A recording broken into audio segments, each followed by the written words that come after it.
Mesdames et messieurs, bonsoir. Bienvenue dans le 19h30 sur Canal 3 Bénin à la une de l'actualité. Près de 200 étudiants bénéficient d'une formation axée sur les soft skills. C'est un complément d'enseignement pour mieux outiller les étudiants. La formation est organisée dans le cadre du programme TACDEV 2.0.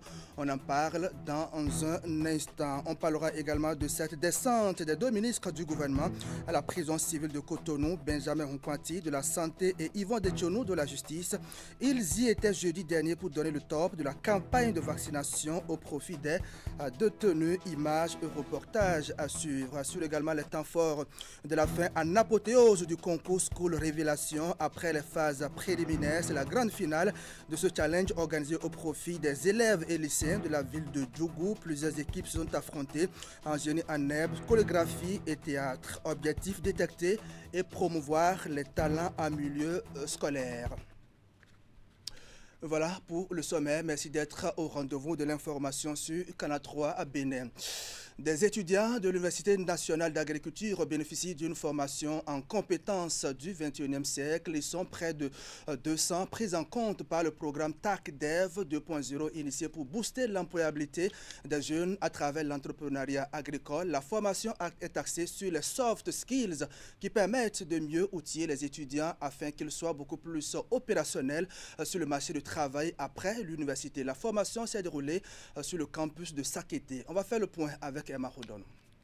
Avec le programme TACDEV 2.0 qui vise à dynamiser l'entrepreneuriat des jeunes dans le secteur agricole, cette formation spécifique est proposée à ces étudiants pour leur transmettre des savoirs essentiels qui sont absents de leur cursus universitaire, mais pourtant indispensables à leur réussite dans la vie active.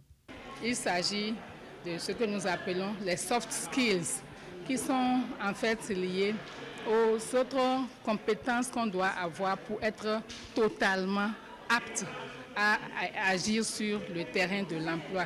Il s'agit de comment prendre le processus de prise de décision, par exemple, le processus de pensée critique, pour ne citer que cela.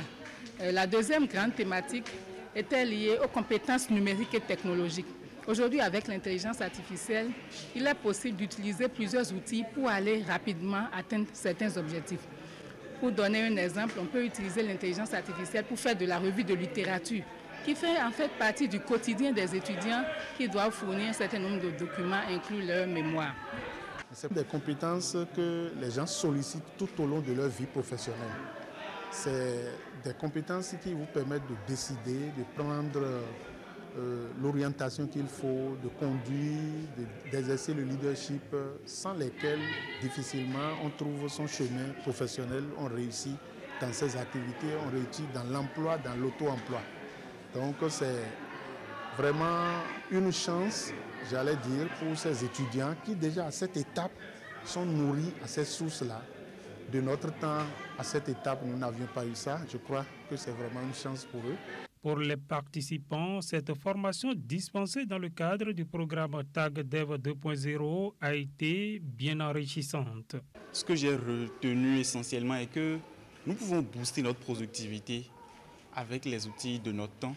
Nous pouvons vraiment gagner beaucoup de temps, améliorer nos manières de travailler, mais qu'il faut quand même faire preuve de beaucoup de prudence lorsqu'on utilise les intelligences artificielles pour faire un travail scientifique. À travers cette formation, j'ai découvert de nouvelles choses concernant le numérique en agriculture, des applications qui peuvent nous faire performer dans nos relations professionnelles. Près de 200 étudiants ont pris part à cette formation et en sont ressortis avec des attestations qui témoignent de ce qu'ils ont désormais un plus en matière de soft skills. Le Conseil national de normalisation, de métrologie et de contrôle de qualité tient sa première session au titre de l'année 2025. L'atelier réunit divers acteurs dont les experts membres du Conseil. Leurs compétences sont convoquées pour réfléchir sur une trentaine de normes élaborées par l'Agence nationale de normalisation, de métrologie et de contrôle de qualité. Alors en quoi ces travaux sont-ils importants pour la population? Eh bien, ils vont permettre de prendre des mesures pour garantir la qualité, la sécurité et la compétitivité des produits et services offerts par les entreprises pour mieux protéger les consommateurs. Explication, Imet Elena Mousso. près d'une trentaine. Les normes ont été élaborées, certaines en 2023 et d'autres en 2024, par l'Agence nationale de normalisation de métrologie et du contrôle qualité ANM. Elles se rapportent au domaine de l'électricité et du matériel électrique, puis des produits alimentaires et ceux agricoles. Les modèles sont ici soumis à l'appréciation en vue de leur homologation. C'est un réel plaisir et nous sommes disponibles à vous aider pour que les travaux se déroulent pendant les 5 jours dans des conditions adéquates. Pour cette première session au titre de l'année 2025 de l'atelier d'homologation, plusieurs acteurs sont invités. Ils sont appelés une fois encore à donner la preuve de leur engagement à travailler pour garantir la qualité, la sécurité ainsi que la compétitivité des produits, biens et services offerts par les entreprises. Dans le domaine de l'électricité, par exemple, ces normes, dès qu'on va finir les activités, pourront nous permettre d'avoir des qualités au niveau de ces produits, tels que je prends par exemple au niveau des câbles, des cordons électriques, des batteries d'accumulation, etc. Il ne sera plus autorisé des produits non conformes sur notre marché. Nous, au niveau du Conseil national de normalisation, nous avons pour mission de nous assurer que tout ce qui est fait au niveau des comités techniques sectoriels est conforme à la procédure d'élaboration et d'adoption des normes. Occasion de consolider les acquis et tracer la voie vers un avenir prospère. Ces travaux du Conseil national de normalisation, de métrologie et de gestion de la qualité sont étalés sur 5 jours. Les normes ne sont pas simplement des documents techniques. Elles sont le socle sur lequel repose le développement durable de notre économie, la protection des consommateurs et la facilitation des échanges internationaux. Elles incarnent notre engagement à garantir la conformité des produits, biens et services dans tous les aspects de notre vie quotidienne. Elles sont le fruit d'une collaboration entre experts, institutions et entreprises. Et leur respect témoigne d'un engagement collectif envers l'excellence. Votre engagement et votre expertise sont essentiels pour garantir le succès des travaux. Pour l'atteinte des objectifs visés, les membres de l'assistance ont été invités à participer activement aux discussions et autres activités prévues dans le cadre de ces assises. Les écoles du département de l'Atakora bénéficient d'un appui important. Il s'agit de 600 tables et bancs que leur offre Plan International Bénin pour améliorer les conditions d'études des écoliers et élèves et surtout promouvoir une éducation inclusive et de qualité dans la région. La représentante résidente de cette ONG internationale a fait la remise officielle alors qu'elle était en visite dans le Septentrion pour toucher du doigt l'impact des différentes interventions de Plan International Bénin dans la région. Tout s'est passé au CEGE 1 de Kouandé. Le reportage est signé Alassane Arona. Des tables bancs au profit du collège d'enseignement général 1 de Kouandé. C'est un geste de Plan International Bénin qui vient à point nommé pour contribuer à la promotion d'une éducation inclusive et de qualité dans les communes de l'Atakora en proie depuis peu à une crise sécuritaire. Mesdames et messieurs, cette dotation des tables bancs contribue à la promotion d'une éducation sûre, inclusive et de qualité pour tous les enfants vulnérables, exclus en particulier les filles, surtout dans le contexte actuel. Je voudrais, au nom du Plan International Bénin et à mon propre nom, vous remercier pour toute la forte mobilisation dans le cadre de cette cérémonie officielle de remise de 600 tables bancs aux établissements scolaires du département de l'Atakora. Au total, 600 tables bancs seront distribuées dans 7 collèges et 4 écoles primaires de la région. Grâce à ce élan de solidarité, 1200 élèves et écoliers pourront suivre les cours dans de bonnes conditions. Même si un gap de 2525 tables bancs reste à combler, bénéficiaires directs et indirects ne cachent pas leur joie. Au regard de toutes ces actions à notre endroit, gage d'une générosité légendaire, nous ne pouvons que vous dire merci. Nul ne doute que Plan International Bénin est l'un des partenaires principaux qui contribue activement à la résolution des problèmes primordiaux des enseignements maternels et primaires et du secondaire. La présente cérémonie, qui a mobilisé les différents acteurs du monde éducatif de l'Atakura, s'inscrit dans le cadre de la visite de terrain qu'entreprend depuis peu la représentante résidente de Plan International Bénin dans le Septentrion. Je vais aussi avoir beaucoup d'échanges avec Madame la Préfète. Je vais aussi rencontrer les différents partenaires qui nous aident dans la mise en œuvre des interventions sur le terrain. Dans ces différentes œuvres au profit du système éducatif béninois, Plan International Bénin ne se limite pas à la seule dotation de mobilier aux établissements scolaires. Plusieurs autres actions sont à son actif, dont entre autres la réalisation d'infrastructures scolaires et l'organisation des cours de remédiation au profit des apprenants des classes d'examen. On en vient à présent à cet atelier B2B organisé par le ministère de l'Enseignement supérieur et de la Recherche scientifique. C'était jeudi dernier à l'université d'Abomey-Calavi, atelier tenu dans le cadre du projet valorisation des résultats de recherche et d'innovation en Afrique de l'Ouest, une initiative portée par l'Agence universitaire de la francophonie et financée par l'Union européenne. Cette rencontre offre l'occasion de présenter au secteur privé les résultats issus des recherches effectuées par les chercheurs dans les universités publiques du Bénin, notamment celles d'Abomey-Calavi et de Parakou. Reportage. Je ne peux que vous souhaiter du succès et bonne écoute à tout ce qui va se dérouler ici. Les rencontres B2B qui font l'objet de cet atelier sont une opportunité de réunir les acteurs clés de la recherche et de l'innovation, les partenaires techniques et financiers ainsi que les décideurs. Ceci afin de déceler les succès obtenus du projet Variwa, de promouvoir les impacts générés et d'ouvrir la voie à des collaborations futures. Le projet Variwa a permis d'avoir en un temps record 26 brevets dans nos universités par des chercheurs qui se sont penchés sur des questions qui leur sont soumises à travers un appel à projet régional. Ils ont été sélectionnés à l'issue d'une compétition. Ce sont ces résultats qui nous amènent aujourd'hui à réunir le secteur privé.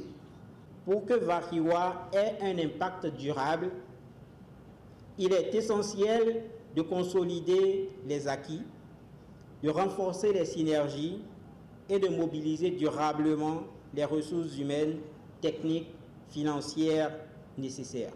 Le projet Variwa a été initié pour une durée de 4 ans. L'objectif principal est de créer un environnement propice au transfert de technologies et à l'innovation durable dans les 4 pays concernés, à savoir le Bénin, le Sénégal, le Togo et le Burkina Faso. Madame la ministre de l'Enseignement supérieur et de la Recherche scientifique formule le vœu ardent d'une deuxième phase du projet Variwa afin de consolider les acquis et d'élargir le spectre de ses impacts. Elle exhorte les universités, les chercheurs et les décideurs à intégrer ces priorités dans leur feuille de route. Sachez que nos populations, dans leur grande majorité, attendent avec impatience les retombées directes de vos recherches sur le développement de leur pays et leur bien-être. Pendant ces 2 jours de travaux, les chercheurs et innovateurs vont échanger avec les acteurs du secteur privé sur les opportunités d'affaires au fin de créer du business autour des innovations brevetées et disponibles, ainsi que les perspectives d'une collaboration durable. Toujours dans l'actualité, je l'ai annoncé en titre, 2 ministres du gouvernement étaient à la prison civile de Cotonou mercredi dernier. Benjamin Hunkpati de la Santé, Yvon Detchenou en charge de la justice y était donc pour s'assurer du bon déroulement de la campagne de vaccination lancée au profit des détenus. La fièvre jaune, la fièvre typhoïde et la méningite sont les 3 maladies prises en compte par cette première phase du programme national de vaccination en milieu carcéral qui est en cours depuis le lundi 14 avril 2020. On fait le point avec Ingrid Eder. Accompagné de son collègue Gad Desso, le ministre de la Santé Benjamin Hunkpati est allé réaffirmer aux détenus de la prison civile de Cotonou l'engagement de l'État béninois à leur assurer une meilleure sécurité sanitaire. Un acte qui se traduit par le lancement de la première phase du programme national de vaccination en milieu carcéral. Aux commandes de cette campagne contre les maladies infectieuses, l'agence pénitentiaire du Bénin. La vaccination, c'est le premier moyen pour pouvoir prévenir les maladies graves. Et par rapport à ce que nous avons commencé pour cette campagne-ci, nous avons identifié 5 vaccinations à faire. Il s'agit notamment de la vaccination contre la méningite qui va couvrir les établissements à partir du Zou, c'est-à-dire d'Abomey, jusque toute la région septentrionale. Il y a 4 autres vaccins qui vont couvrir l'ensemble du territoire. Il s'agit pour cette campagne-ci du vaccin contre la fièvre typhoïde et du vaccin contre la fièvre jaune. Pour la deuxième phase, vous allez être vacciné pour 2 autres maladies. Il s'agit de l'hépatite virale et du tétanos. Sont également concernés par cette opération sanitaire le personnel pénitentiaire sensibilisé à l'occasion par le garde des Sceaux. Il est désormais chargé de partager la bonne nouvelle en vue d'une forte adhésion des détenus à cette campagne de vaccination.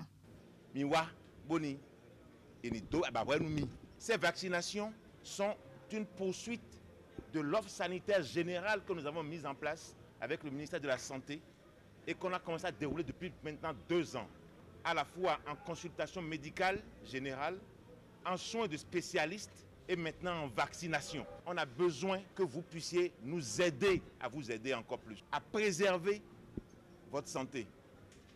Et vous ne payez pas un petit franc. Les vaccins sont à disposition en quantité suffisante pour que tout le monde soit couvert. La première phase du programme national de vaccination contre la fièvre jaune, la fièvre typhoïde et la méningite est en cours dans les 11 établissements pénitentiaires du Bénin. Lancée lundi 14 avril 2025, cette opération sanitaire s'étend jusqu'au 18 avril prochain. Dans le reste de l'actualité, à présent, une note sportive qui nous conduit directement au stade Omnisport de Djougou, ce terrain qui a accueilli le jeudi 17 avril le 2e regroupement des joueurs et athlètes du département de la Donga, présents dans plusieurs disciplines et en provenance de différents établissements scolaires. Les jeunes filles et jeunes garçons sélectionnés pour l'occasion ont subi des séances d'entraînement rigoureuses pour améliorer leur performance. En première ligne donc de ce regroupement, on retrouve l'Office béninois du sport scolaire et universitaire qui dit avoir pris toutes les dispositions pour une parfaite organisation. Reportage.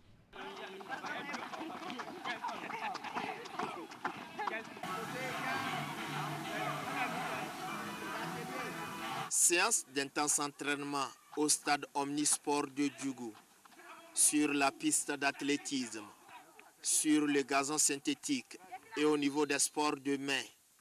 Ça travaille sérieusement.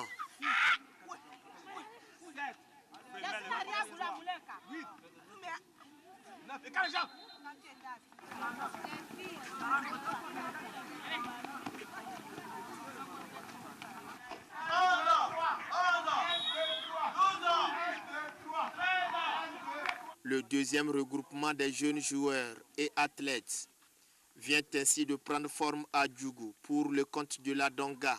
Ces athlètes sont là pour un regroupement départemental, pour les mettre à niveau afin d'organiser une compétition au niveau de tous les départements.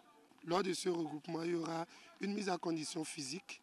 On va travailler des techniques de jeu, des techniques et tactiques de jeu, des techniques individuelles aussi.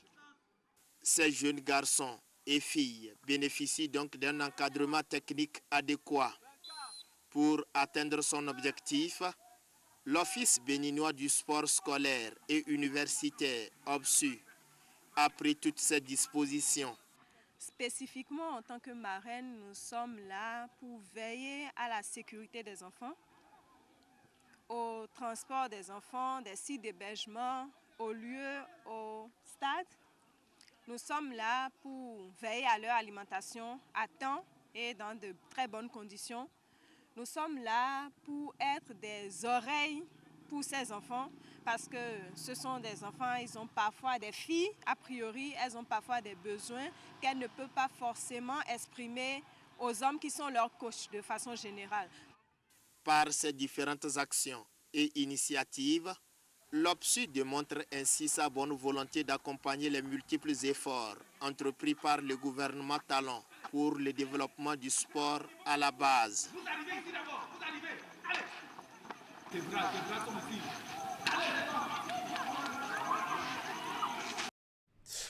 On va rester encore pendant quelques minutes dans un autre compartiment du stade Omnisport de Diogo pour voir la fin en apothéose du concours School Révélation. Après les phases préliminaires, c'est la grande finale de ce challenge organisé au profit des élèves et lycéens de la ville de Diogo. Al-Mustafa Sanogo et Kassim Moussa en sont les organisateurs. Après donc plusieurs jours d'activités ludiques et didactiques, donc les différents clubs se sont affrontés en génie en herbe, chorégraphie et le théâtre. Voici l'ambiance de la dernière étape de cette compétition. C'est la dernière étape de cette compétition, celle qui revêt d'ailleurs plus d'enjeux. Le challenge dénommé School Révélation, qui combine activités ludiques et didactiques, est une initiative bien pensée de Al-Mustafa Sanogo, PDG de ASK Multiservice, et Kassim Moussa, journaliste de profession. Notre objectif est de promouvoir et de détecter les talents en milieu scolaire en offrant aux apprenants un espace leur permettant de s'émerger et de clore leurs talents. En choisissant les thématiques dialogue parents-enfants, santé sexuelle et reproductive, paix et cohésion sociale, nous contribuons ainsi à la sensibilisation des élèves par leurs pairs dans les divers, à travers les scènes de théâtre, la danse, les génies en herbe. Au-delà de sa dimension récréative, ce concours intègre donc une approche éducative.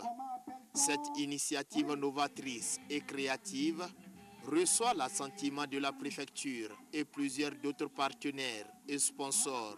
Voudrais-je profiter de votre présence passive à ce rendez-vous de la jeunesse pour vous exhorter en tant que composante majeure de la population à la construction d'une société résolument tournée vers la paix, la solidarité et le progrès continu.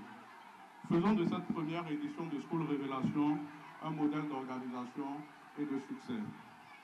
Nous exprimons nos félicitations aux promoteurs de ASK Multiservice pour ce projet et l'encourage à maintenir le cap pour les éditions à venir. À l'issue des différentes confrontations qui se sont déroulées devant les membres du jury, le CG1 Diogo est doublement sacré champion dans les catégories génie en herbe et théâtre.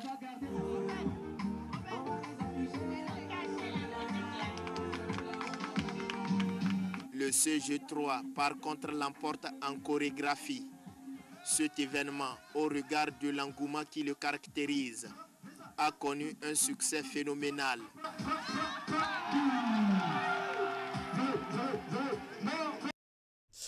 Voilà, mesdames et messieurs, ainsi va le Bénin ce dimanche 20 avril 2025. Merci à vous qui nous suivez depuis Saré, c'était à Agbaïzo. Merci de votre fidélité au programme de Canal 3 Bénin.